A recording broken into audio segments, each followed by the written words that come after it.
Welcome to the Gun Cranks audio podcast, the audio-only version of the Gun Cranks YouTube channel. The Gun Cranks are one of the internet's most unique gun talk shows, and it's anybody's guess where the discussion will go each week. Each episode is packed full of information and gun fun as they discuss and maybe even cuss their way through the topic at hand. The Gun Cranks are brought to you by FMG Publications, the publisher of American Handgunner and Guns magazines, along with AmericanCop.com. If you'd like to see the Gun Cranks face-to-face, head over to our YouTube channel of the same name. But if not, get ready for another great episode of the Gun Cranks.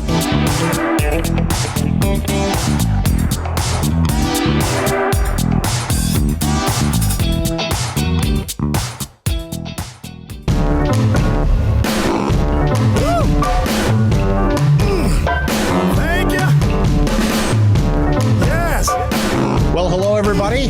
Yes, it's Wednesday again at 8 p.m., and we are the Gun Cranks Live. I'm Guns Magazine editor Brent Wheat, along with Tom McHale, the editor of American Handgunner, and our boss, Roy Huntington. Hello, gentlemen.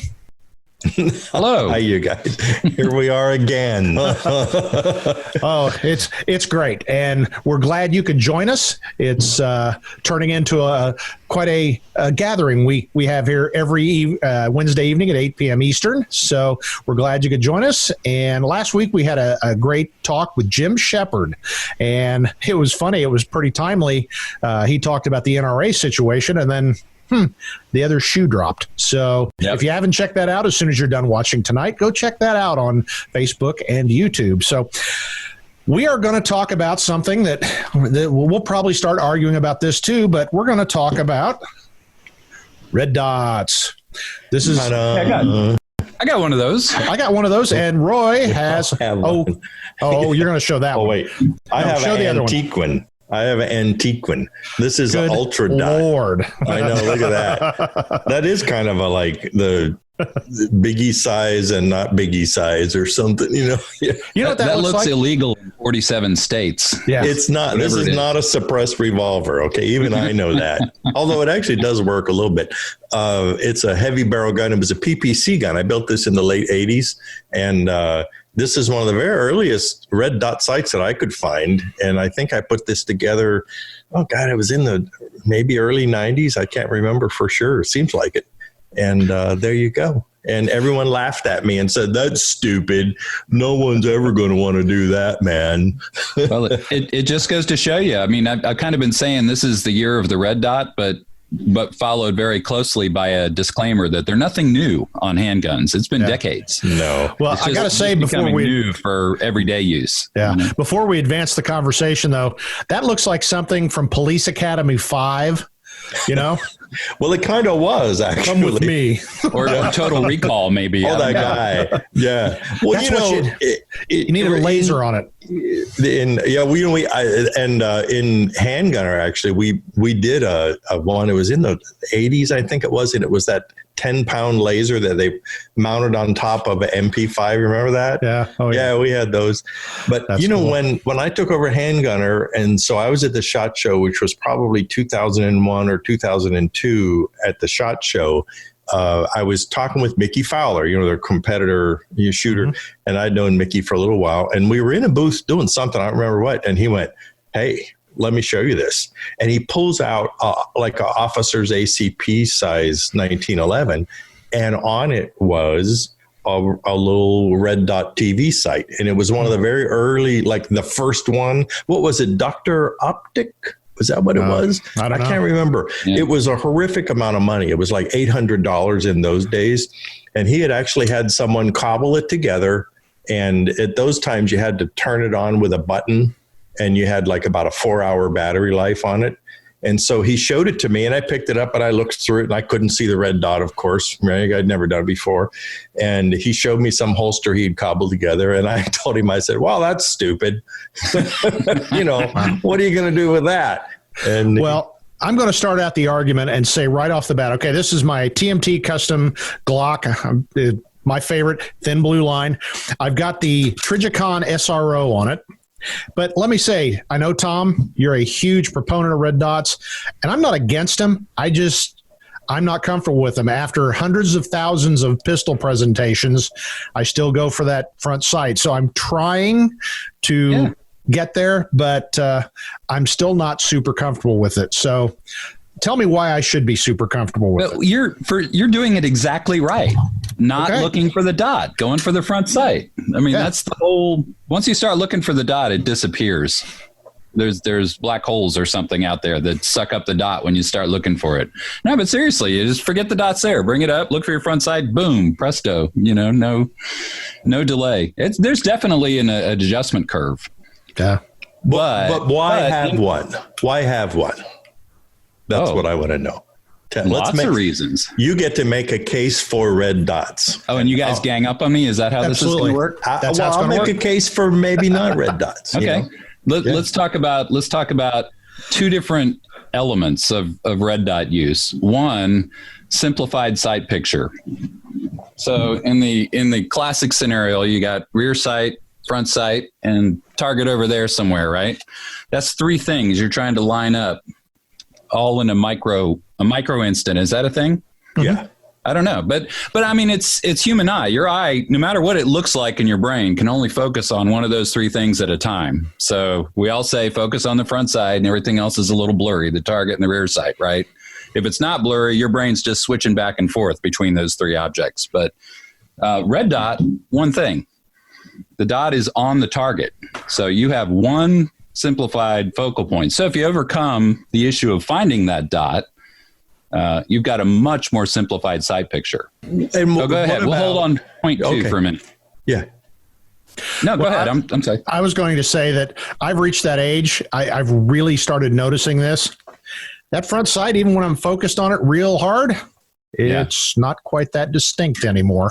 Mm-hmm. I just was at gun sight last week and shooting a gun I'd never shot, and it had a stock front sight that was abysmal, but I couldn't see it. So, and of course, people will get glasses. Well, I will one of these days, but I still should be able to see that front sight. So that's why I've suddenly realized maybe I do need to kind of work out this red dot thing. Yeah. Well, Brent, I know you've pointed a gun at bad guys. I certainly have. Tom, you may have. I don't know. But I will say that only you. So. Yeah, only me. I know there's those other. That's how you got the job, right? The damn red guns he was on. Every time I looked up, he was having one pointed at me. But I can honestly say that in all of my years of being police, and all the probably hundreds of times, it's not like TV. You pull your gun out a lot, nighttime traffic stops and whatnot. I never remember concentrating on my sights. My eyes were always on the threat, and maybe there are superhuman people who really do focus on their front sight when they're aiming their gun at a bad guy who's holding a knife or a gun. But I'm not one of those, because my body just goes binocular vision, focus on the threat, and that's where I can see a value of the red dot, because it's on the same plane as your threat. And so I agree with you 100%. I have tried to accomplish that same thing by simply indexing, like we all do, where you look kind of through the sights, so you index your gun on the target. And if it's out around 12 yards or 15 yards, you're probably fine. You're going to hit what you're aiming at. But where I worry about the red dot sights, and I have some too, like you guys, I've been shooting them a lot now and experimenting with them and whatnot. And I often can't find it, or I find myself slowing down just that 0.2 of a second to kind of get that sight picture. And in the real world, you ever watch Jerry Michalik shoot? Jerry points the gun, the instant it's on target, the gun's going off. The instant it's on target. And in a defensive shooting, the instant you're on target, you need to be shooting, and that 0.2 of a second can be life or death, And so I don't know. Can you overcome that with practice? I have a question for you. So you You say you're having a little trouble finding the dot. When you shoot, do you close your eyes? I mean, I know it's going to be noisy and loud and kind of scary, so I would assume you probably like squinch your eyes shut when you pull the trigger. Could that be part of the problem, maybe? That's funny. Wow. I know a lot of people say, "Oh, well, I'll close one eye," and it's like, no, not if there's a threat. Both eyes are going to be open. I don't care what you do. You watch go to YouTube and watch videos of cops in the middle of shootings, and you will see that they are looking at the target and both their eyes are open, no matter what's going on. I mean, I like them. I think if you get a smaller mil dot, like a 3 MOA mil dot, as opposed to like a 6 MOA mil dot, which I think for a defensive gun, it should be a 6 or an 8. Or a 10. Right. Mm-hmm. Yeah, just a big red dot that you can see out there. But I think for a plinking target shooting, hunting handgun, I think it's hard to beat a red dot sight because you've got time to do it. But I'm still struggling for it on a defensive gun. I think there are people who can manage it. I'm not there yet. And I'm terrified of that hesitation of I can't see my red dot. And then even if you think, well, transition to your iron sights, you've already burned up a half a second or a second. Yeah, that's what I always find myself doing is you kind of do that. Where's that damn sight? And I do think it's that muscle memory is the term everybody uses. That's not technically correct, but when I bring a pistol up, especially, I have, again, hundreds of thousands of presentations and shots. Even though there's a big piece of glass in the way, I still find myself like this one has the big golf ball front sight with the tritium insert. That's what I find myself going to. So I'm not saying that I'm against him. It is hard to teach an old dog new tricks. In all seriousness, is it as simple as that? Yeah. In all seriousness, I've done a good bit of, timing because I wanted to know, what does it take to really acclimate yourself to a red dot? And I found so far, and I'm still working with them, I'm actually just a hair slower at contact distances, 3 to 5 yards maybe, than I am without a red dot. But anything past 5 yards, I'm actually faster and more accurate. And I think it's that single plane sight picture, put the dot on the target and you're good to go, and there's a high degree of probability to, if that dot's where it's supposed to be and your trigger finger operates correctly, you're going to hit it. Right. I've seen that. I've seen some tests like that. And you're exactly right. The people are, even experienced shooters, they seem to be faster up close with irons, but as soon as it gets out around 12, 15 yards or so, then they're actually faster with the dot sight. I think as long as you're able to index it, that's the big secret to me, I think a couple of minutes ago, you offered up a great setup for my second point, which I want to come back to. And that's that the natural tendency of us human beings to focus on the target or threat itself. I mean, I think you told a story, what was it, last week or the week before, about all the times you'd, raised your gun and in a stress situation, you remember seeing the sights once, because you're focused on the threat naturally. I mean, that's what our brains are programmed to do. And that's actually one of the things I like about the red dot is it totally supports that natural tendency to be looking at, kind of like a laser, similar concept there. So I think that's a big benefit. The time I remember looking at my sights, it wasn't in a hurry. There was a long period of time someone was holding somebody hostage, and what my role at the time was, I had very precise aim, and I was resting on a car bumper. So then that was all about the sight picture, But other than that, I think something that's important, because we see how you can get a gun that looks like this from every manufacturer now. And I think just like every new technology, hollow point ammunition, laser sights, frangible ammunition, all that kind of stuff. I think a lot of regular shooters out there who aren't really insiders like we are will look at this new technology and say, oh, that's going to solve my problems. That's what I need. Yeah. Right. If I buy that, then everything will be okay. And I would like to bring up the fact that if you buy a red dot sight, that's not going to solve all your problems, because what do people do? They buy the gun, they put a red dot sight on it, they load the magazine, they maybe don't even shoot it. And now they think, okay, I'm safe. Yeah. Yeah. So what do we tell them? How do you get to Carnegie Hall? Practice. You beat me to it, man. Yeah, that's it's so simple, but that seems to be the hardest thing to get through to folks. Whatever you're using, laser, red dot, iron sights, no sights, behind your back, inverted on your head, just practice it until you can hit. That's the simple key. But unfortunately, as Americans, we're so focused on gear, we think that next piece of kit will solve all of our problems in every situation. And I think that's the thing, Now, Tom, who actually has a lot of insight into this, because we've talked about red dot sights before. And I've practiced just what he says, which is just go practice 5,000 presentations. And what I have noticed in using this gun is having that big TV set on the top that you can look through. You actually can index it pretty fast, even if you don't see the red dot. Yeah. In other words, it's almost like you put the target in the TV screen, and you're probably, if you're out to 3 to 5 yards or 12 yards or something, you're probably good enough. And, you're going to hit what you're aiming at. Because I remember when Glocks first came out, they were square in the back. And it was kind of the first real square gun that we really ever had.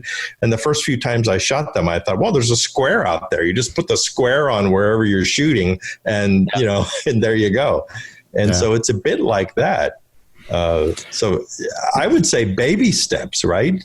That was get your red dot, put it on your gun, and now train.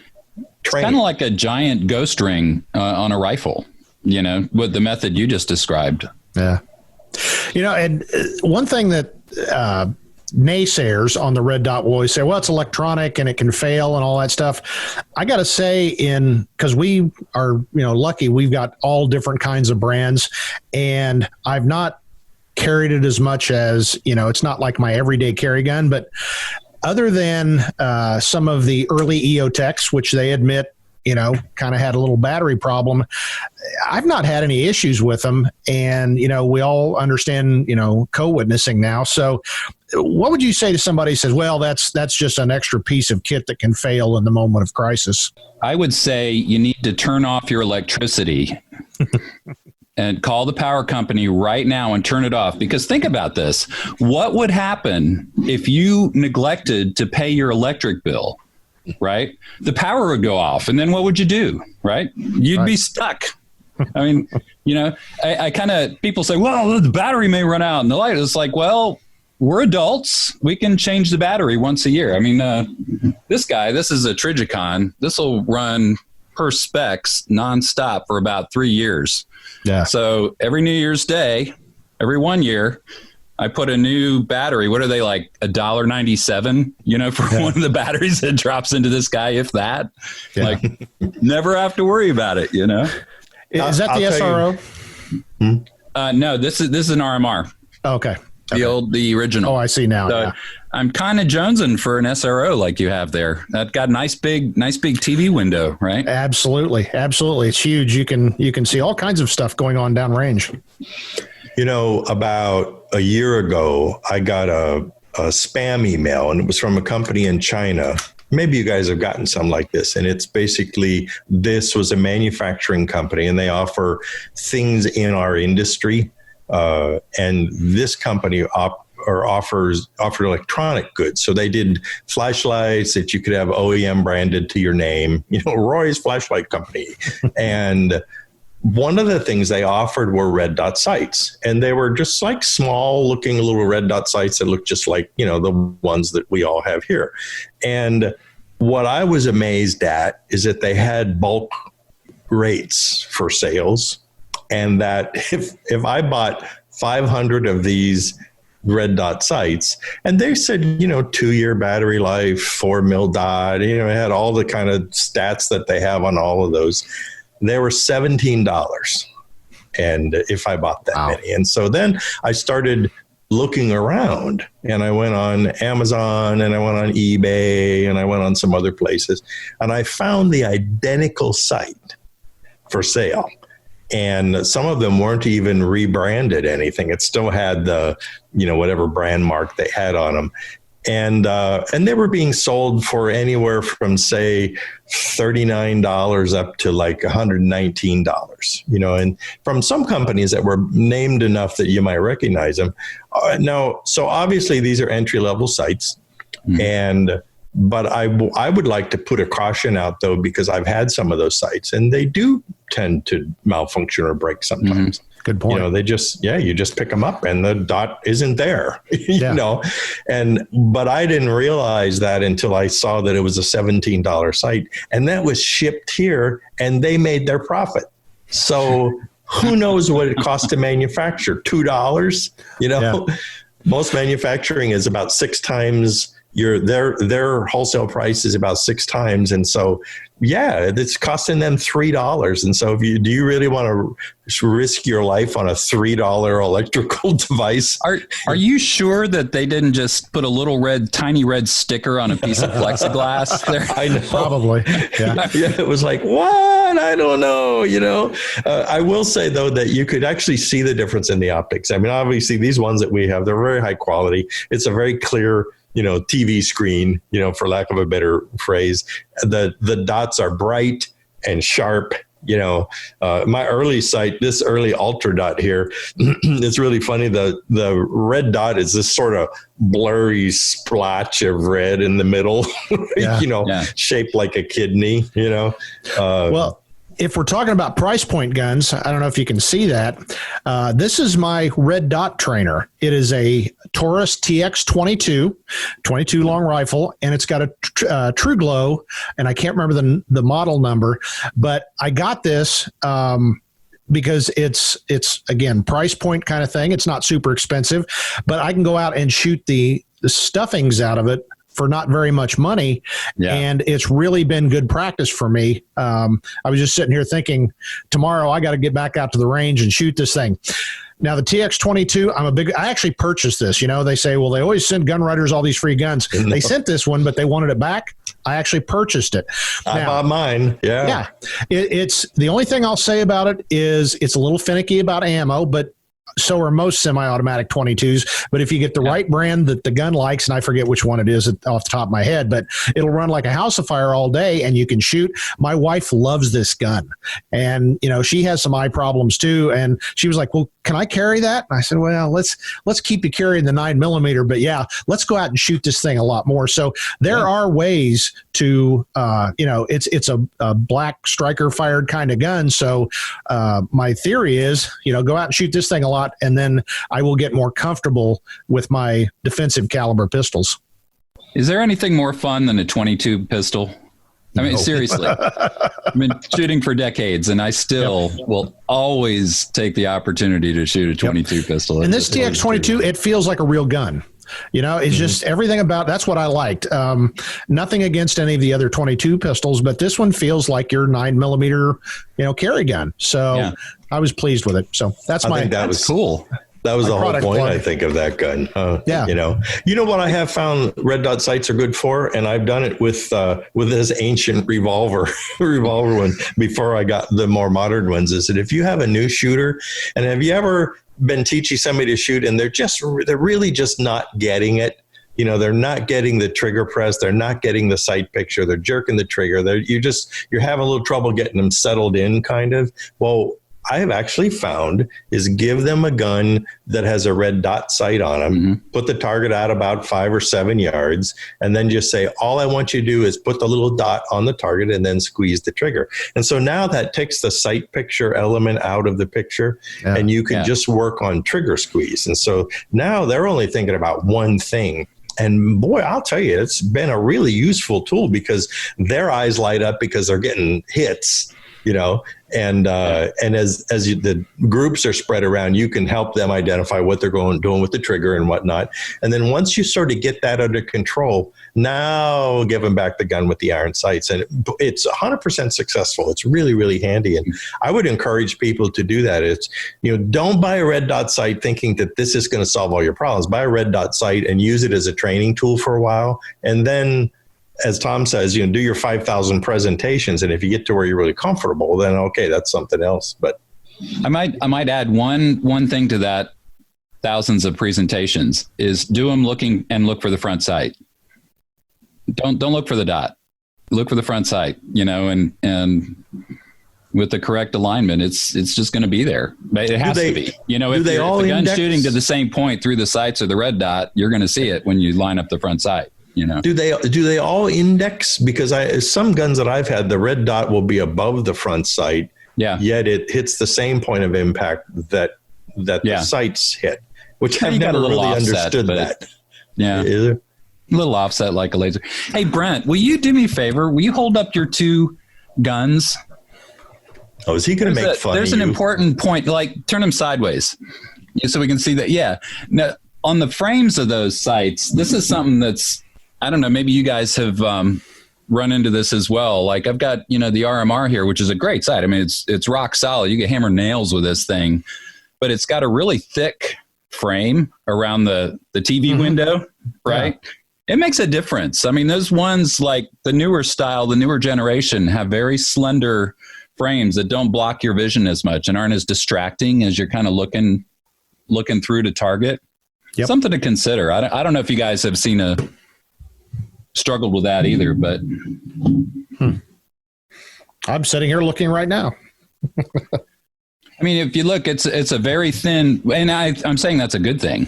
There's much less getting in the way of your vision. Well, they're certainly getting popular. I went out to our range the other day. I was going to use it. I get to use the police range, which is wonderful. They had an out-of-state instructor in there, and there was 12 people in the class, and 8 of them were shooting red dots. And then, like I said, I was at Gunsight last week. They had their very first red dot only 250. So the entry-level, week-long pistol class, and it was all red dots, and it was highly successful. So, Roy, you and I guess we need to modernize a little bit because that may be the wave of the future. I've heard that before. Hollow point ammunition, no way.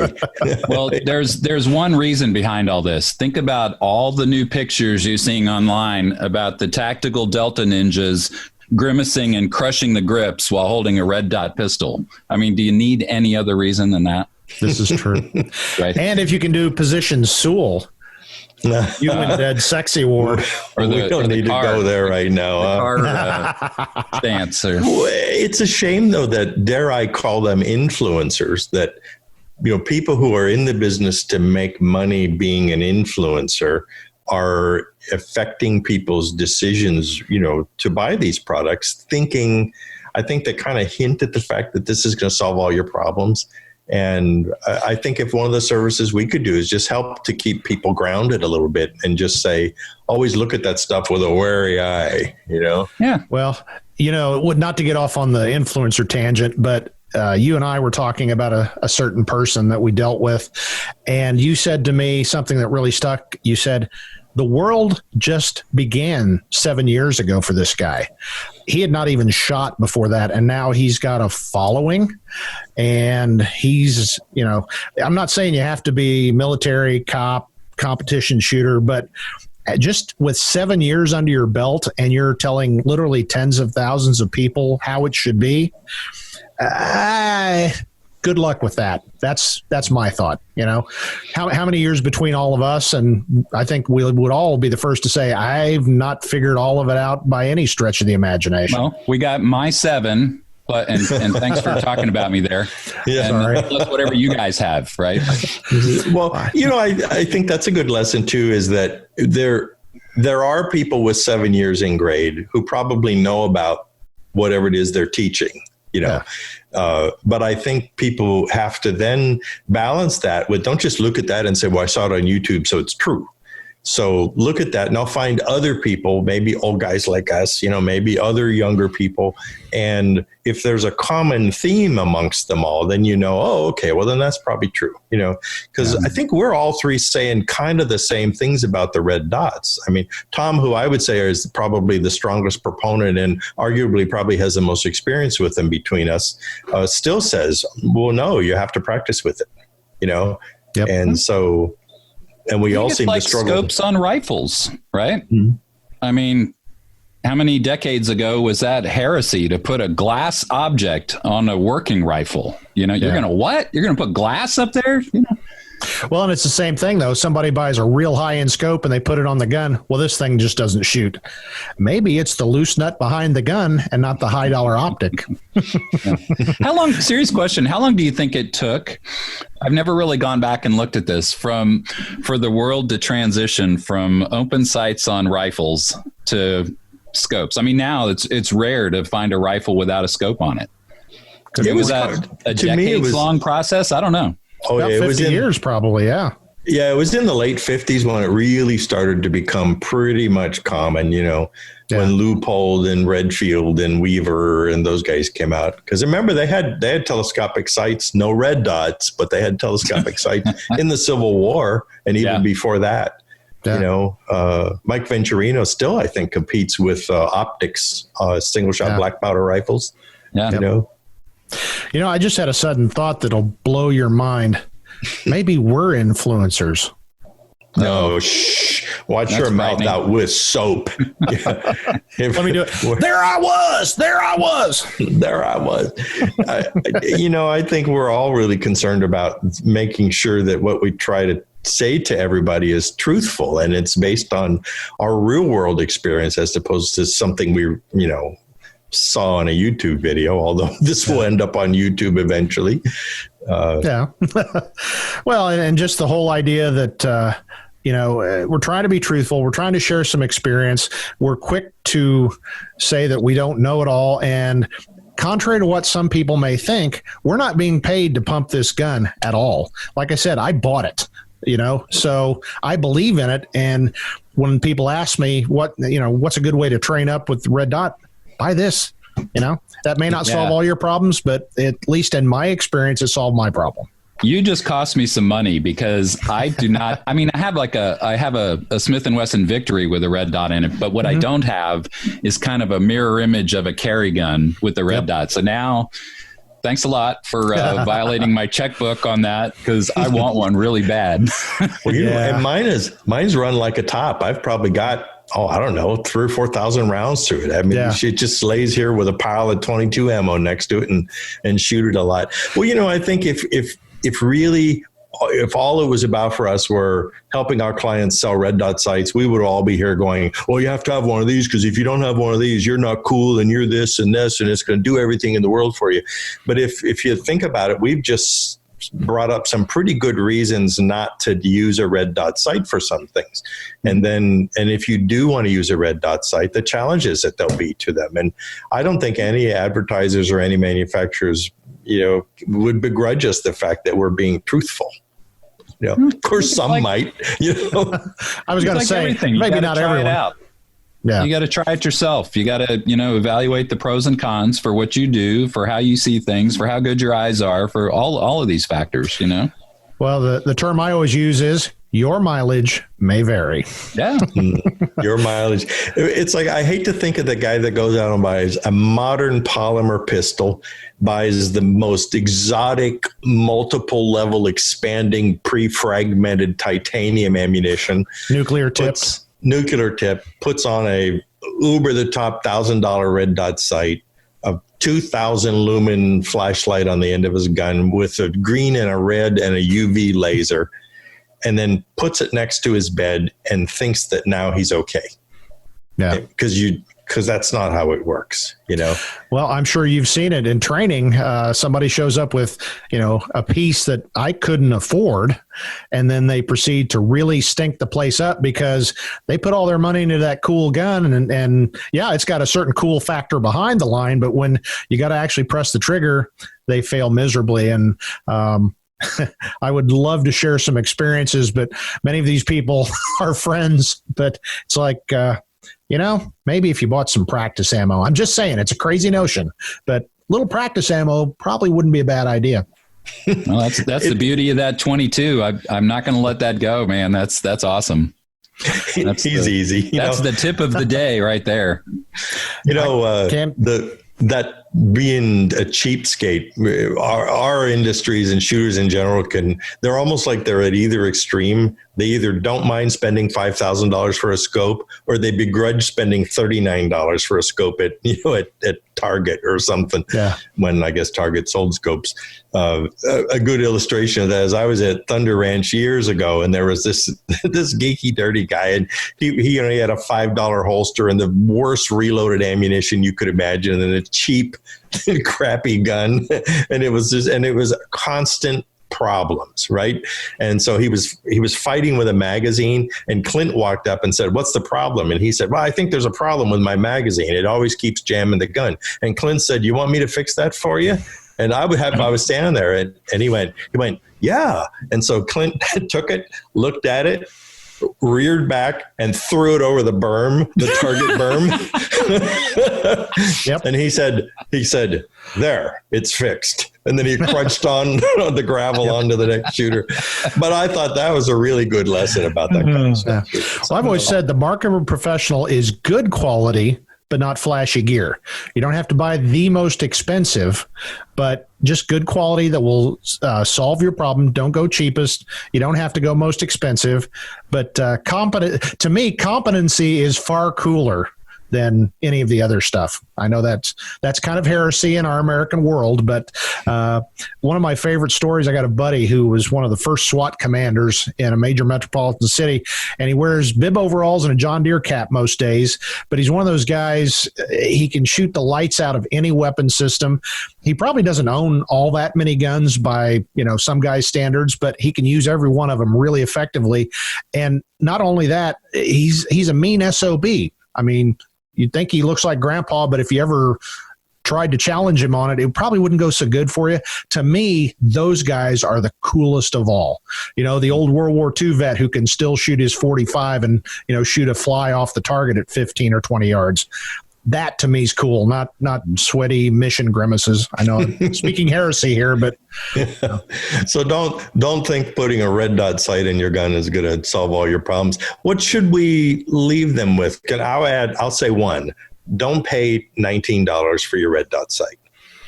I mean, as tempting as it is, don't, unless you're going to put it on your BB gun or something like that. I'm thinking a good, decent quality. Read the reviews. If people are saying, "Oh, I got it broke in a year, I'm returning it," don't buy that. But, as Brent says, buy something decent quality, because if you like it, you are going to upgrade later on. For sure. Yeah. So, Tom, what advice can you give people with one thing we hadn't covered yet is think about what you're going to use it for. And what I mean by that is a red dot that you're going to use on a carry or defensive gun. I believe, my opinion, it needs to be some type of always-on technology, period. No button required to turn it on, because you're going to forget. And if you have a manual safety, then now you're talking about multiple steps to be able to aim and fire that gun. So if it's for defensive use at all, either get an always-on, like Trijicon does that, or the SIG Romeos, like this Romeo 1 Pro, is motion activated. And that's how it gets 5 years of battery life. It's when it's laying on a table or in the safe, it's off. But the minute it moves, that dot is, illuminated again. So now if it's for range use or competition or practice, knock yourself out, get one with an on-off switch and all that stuff if you want. No harm, no foul. Yeah. Well, before I give my tip, I would say, Tom, you're going to buy a gun now, but I learned a great idea from you is January 1, New Year's Day, after you get up late because you were up late, go change the batteries and everything. And I already do that with my smoke detectors, which everybody should do, but that's a good time to remember that. So January 1 for all of us now will be battery day. Replace the battery and all your stuff, your life support equipment. So your guns, the lasers, the sights, the smoke detector, anything that might save your life. So that's a great thing. But my tip is the one I always give, which is practice, practice, practice. Just get out and make good practice, and then practice some more. It's a perishable skill. So here. Hurrah. Here. Yeah. Yeah. Well, here. Before we bail out of here, though, Roy, you got that red dot sighted pistol, but you didn't get the Fox. Oh, man. A fox got two of our chickens the other day, that son of a bitch. And let me tell you, we are both gunning for him right now. That is, if there's ever a paranoid fox right now, he's the one. But and interesting, we had it on the security cameras, and we saw the drama unfold. And old Blondie, that big stocky chicken we had, held her own. I mean, she held him off for quite a while, and then they both disappeared around, and then Blondie sleeps with the fishes now somewhere, I guess. So, yeah, wish I would have had my red dot pistol in my hand. Yeah, if you had a red dot, that wouldn't have happened. See, it would have solved my problems. Yeah. Well, great. Well, I hope everybody's gotten something out of our discussion of red dot sights, and there's a lot more on our websites and in our magazines. So I would be remiss if I didn't say check out gunsmagazine.com and AmericanHandgunner.com, and we also sell some really cool books. Tom, you want to talk about those? Yeah, man. DIY Guns is available now on Amazon.com, both print and Kindle ebook edition. If you're an ebook reader, knock yourself out. Amazon.com, just search for DIY Guns. Give you all sorts of helpful tips about modifying, enhancing, tweaking, fixing your own firearms. So check it out. And I got to say, they're really cool, even though they were Tom's project. So, hey, Doc, we have the Old West pending too, don't we? Is the Old West book out pretty soon? Old West is coming out shortly. So cool. We just put finishing touches on it. So that'll be out post haste. That's a fun. And, one thing I didn't think about and we didn't discuss beforehand, but the kitty's kind of out of the bag. We've got some big news coming up. It's not official yet. So our Gun Cranks Live viewers will be the first to officially hear it from us. AmericanCop.com is coming back. We just hired Denny Hansen. Many of you might know him he was the editor of SWAT magazine, which I wrote for many years, and he was the editor like 32 years. And we hired Denny, so he's bringing all his experience, and he'll be kind of riding shotgun over that and some other stuff for us. So I'm really excited about it. I'm really excited about it. We all are. So that's going to be really cool. And probably here in about a month, it'll officially be new and improved and wonderful. Cool. I was so pleased that Danny accepted, to come to work. He's a sterling guy. And if you're not familiar with American Cop, go to AmericanCopMagazine.com and check out what we have there. Yeah. All right. Exactly. Well, it's been great talking about red dots, and we'll have to come up with another great topic for next week, because truly this stuff we kind of fly by the seat of our pants. So I think hopefully that adds to the realism of this whole thing instead of being completely scripted and all that. But we are getting a lot of good feedback. You can reach us at editor@AmericanHandgunner.com and editor@GunsMagazine.com, and let us know what you guys like. And if you don't like something, send it to Tom and tell him all about it. So anyway, on behalf of the Gun Cranks Live, I'm Guns Magazine editor Brent Wheat, here with Roy Huntington, our publisher, and Tom McHale, editor of American Handgunner. Now, I think it's time to call it a day and plan go shooting tomorrow. So we'll see you guys next week, 8 p.m. Eastern time on all these social media channels. Night. Good night. Bye.